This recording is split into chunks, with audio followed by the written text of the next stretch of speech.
Dear participants, आज जो है I am just going to tell you the transformation part 5. I have already covered the part 1, 2, 3, 4. Now today is the time for you to learn transformation part 5. जो series चल रही है उसमें चल रही रिमूवल ऑफ एडवर्ब TW2. जितने भी इससे रिलेटेड रूल्स हैं वो I have already discussed one by one. So based on all the rules which I have already taught to you, now today is the time for you to learn the transformation, including all the rules which are related to this particular रूपांतरण. तो जो आज रूपांतरण का TW2 है उसका miscellaneous exercise हम आपसे डिस्कस करने वाले हैं.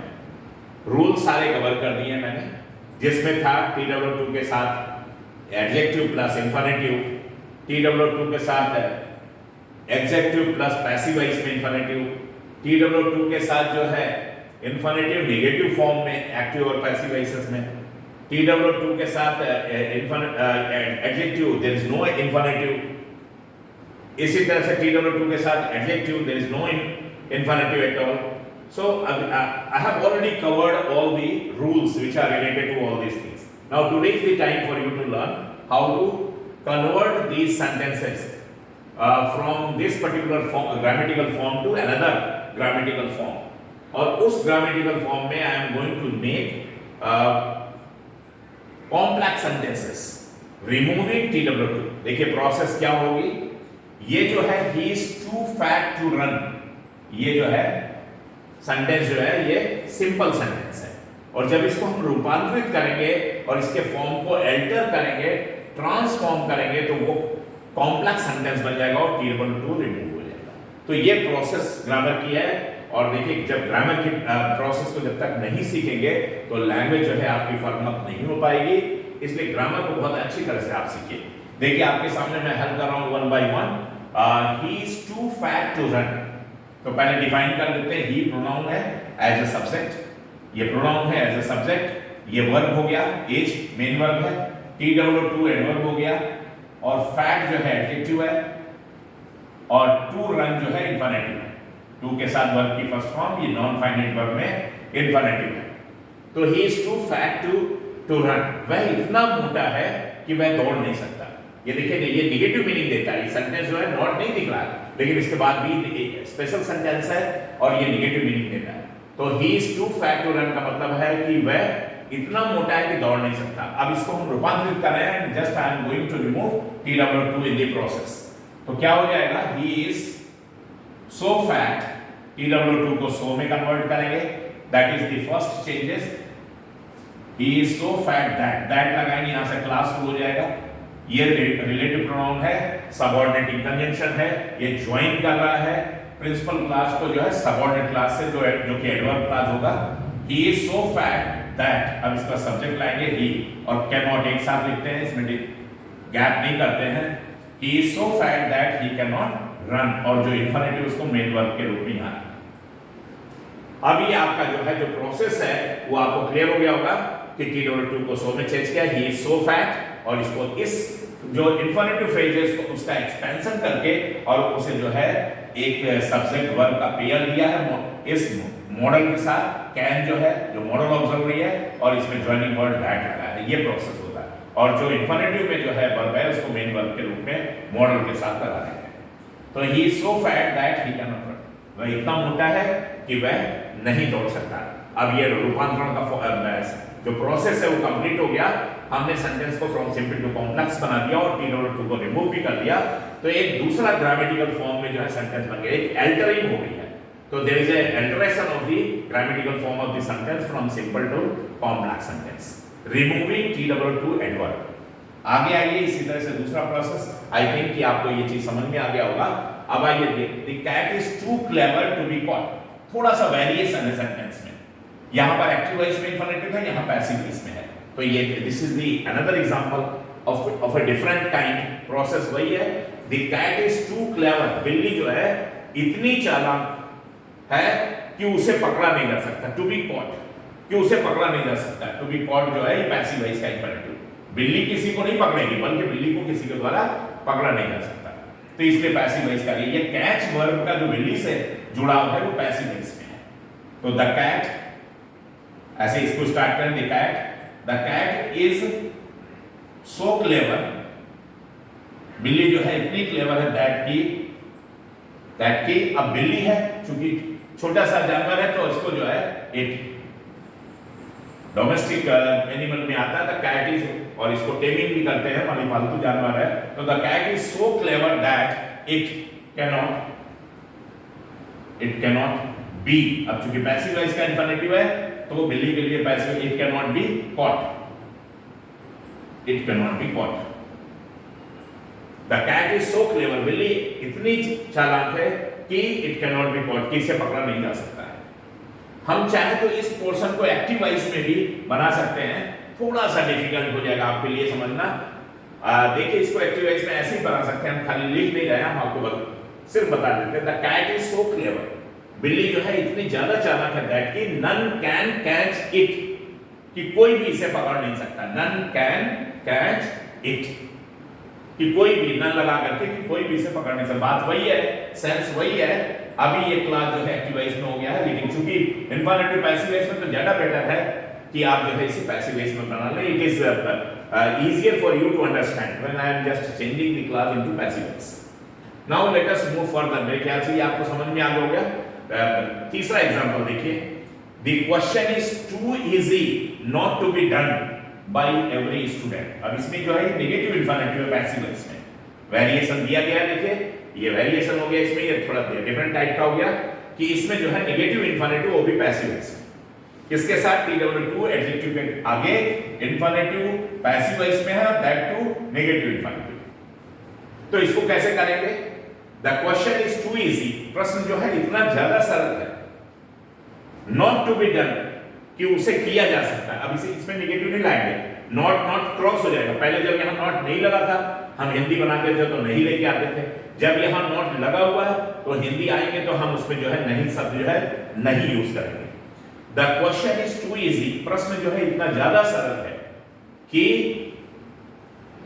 To be done by everyone, यानी उसे हर स्टूडेंट के द्वारा हल किया जा सकता है। प्रश्न जो है इतना सरल है कि उसे हर स्टूडेंट के द्वारा हल किया जा सकता है पैसिव वॉइस में, या एक्टिव वॉइस में हर स्टूडेंट उसे हल कर सकते हैं, ऐसे भी आप समझ सकते हैं। तो पहले तो हम पैसिव वॉइस का बनाते हैं क्योंकि इंफिनिटिव पैसिव वॉइस का है। The question is so easy, ये प्रश्न जो है इतना इजी है, दैट लगाइए, दैट की, और क्वेश्चन के लिए यहां पर इट प्रोनाउन, दैट की इट। अब ये नेगेटिव है तो नॉट यहां नहीं आएगा, बस इतना ध्यान रखिए। दैट इट, और ये to be done passive voice में तो इट कैन बी डन, और अगर ये नॉट ना होता तो it can not be done. तो चूंकि हमें मीनिंग फिर नहीं, सेंस नहीं मिलता, इसलिए यहां पर नॉट लगा हुआ कि ये प्रश्न इतना सरल है दैट की it can be done bye every student. अभी सेंस क्लियर हो गया आपको, ये जो है कॉम्प्लेक्स सेंटेंस बन गया, ग्रामेटिकल फॉर्म चेंज हो गया, और नॉट वाले कंसेप्ट में ये है केवल यहां नॉट नहीं आएगा, जो कैन नॉट लगा देते वो नॉट नहीं आएगा। तो मीनिंग देखिए मैच कर गई कि प्रश्न इतना सरल है कि इसे जो है हर विद्यार्थी हल कर सकता है, it can be done by everyone. ये जो प्रश्न है हर विद्यार्थी द्वारा हल किया जा सकता है। अगर इसको एक्टिव वॉइस में बनाना होता तो उसमें बन जाता, the question is so easy that every students can solve it या कैन डू इट।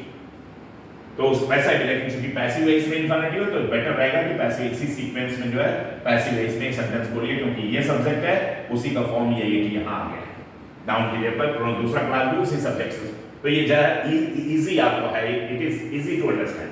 अब यहाँ पर अगर हम एवरी स्टूडेंट है तो थोड़ा सा आपके लिए डिफिकल्ट हो जाए समझना, लेकिन वो भी जो है मीनिंग देगा। The question is so easy that every student can do it. It किसके लिए आएगा? क्वेश्चन के लिए, कि उसको आसानी से कर सकता है, वो एक्टिव वॉइस में हो जाएगा। अब आइए आगे, मेरे ख्याल से क्लियर हो गया होगा।